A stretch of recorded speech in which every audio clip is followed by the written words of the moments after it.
কাঁচকলা মাছের এই তরকারিটা খেতে ভীষণই টেস্টফুল। আমি এখানে বাটা মশলা দিয়ে রান্না করেছি আর একদমই অল্প মশলা দিয়ে রান্না করেছি। এরকম তরকারি হলে শরীরের জন্য ভীষণই উপকারী।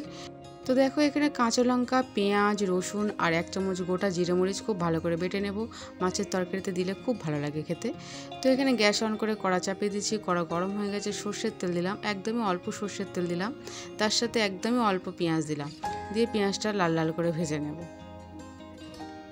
তো দেখো বন্ধুরা, এখানে আমার পেঁয়াজ ভাজা হয়ে গেছে। এবার এর মধ্যে 1/2 চামচ হলুদের গুঁড়ো দিলাম, 1 চামচ ধনের গুঁড়ো দিলাম আর অল্প একটু কাশ্মীরি লঙ্কার গুঁড়ো দিলাম, যাতে তরকারির রঙটা খুব ভালো হয়। তেলের মধ্যে 1 মিনিট ভেজে নেব। তো এখানে আমার ভাজা হয়ে গেছে। এবার পুরো বাটা মশলাটা দিয়ে দিলাম, দিয়ে গ্যাসের ফ্লেমটা মিডিয়াম করে প্রায় 4 থেকে 5 মিনিট খুব ভালো করে কষিয়ে নেব। এর সাথেই আমি স্বাদ মতো নুন দিয়ে দিলাম। তো বন্ধুরা, এখানে আমার কষানো হয়ে গেছে। এবার এর মধ্যে দিয়ে দিলাম আলু কাটা আর তার সাথেই আমি এখানে কাঁচকলা কাটা দিয়ে দিলাম। তো মশলার মধ্যে কাঁচকলা আলু খুব ভালো করে কষিয়ে নেব। বন্ধুরা, মশলার মধ্যে কষালে কি হবে, কাঁচকলা আর আলুর যে কাঁচা গন্ধ আছে একদমই চলে যাবে। তো বন্ধুরা, এখানে আমি খুব ভালো করে কষিয়ে নিয়েছি, প্রায় 4 থেকে 5 মিনিট কষিয়ে নিয়েছি। এবার আমি এর মধ্যে জল দিয়ে দেব।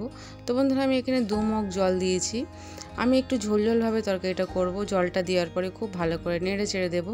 গ্যাসের ফ্লেমটা হাই করে দিয়ে ঢাকা চাপা দিয়ে 10 মিনিটের জন্য ছেড়ে দেবো, যাতে কাঁচকলা আর আলু খুব ভালোভাবে গলে যায়। তো ফিরে এলাম 10 মিনিট পর।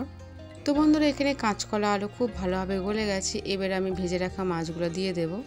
তো বন্ধুরা, এখানে আমি রূপচাঁদ মাছ ভেজে রেখেছিলাম। তো একে একে আমি মাছগুলো বিছিয়ে দেব। এবার আমি উপর থেকে ধনেপাতা কুচনো দিয়ে দিলাম। গ্যাসের ফ্লেমটা একদমই লো করে দিয়ে ঢাকা চাপা দিয়ে আরও 5 মিনিটের জন্য ছেড়ে দেব। তো ফিরে এলাম 5 মিনিট পর। তো বন্ধুরা, এখানে রান্না হয়ে গেছে। পরিবেশনের জন্য অন্য একটি পাত্রে তুলে নেব।